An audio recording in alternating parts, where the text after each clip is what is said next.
ಮೊನ್ನೆ ದಿನ ಅಂದ್ರೆ ಭಾನುವಾರ ಆ ನನ್ನ ಕಡುವೈರಿ ವಕೀಲ್ ರಾಮದಾಸನನ್ನು ಕೊಂದು ಹಾಕಿದ್ದೆ. ಅದಕ್ಕೋಸ್ಕರ ಅವನಿಗೆ ಎಷ್ಟೋ ಬಾರಿ ತಾಕೀತು ಮಾಡಿದ್ದೆ,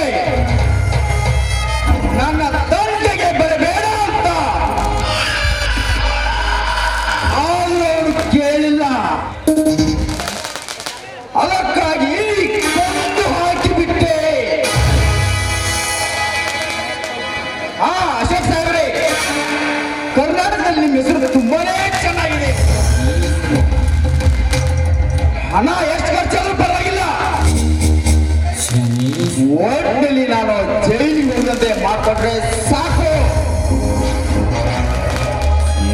ಸಾಹೇಬ್ರೆ, ಸಾಲಿಲ್ಲ ಅಂದ್ರೆ ಹೇಳಿ, ಇನ್ನೂ 5 lakh ಸೇರಿಸ್ಕೊಡ್ತೀನಿ. Shut up your bloody mouth.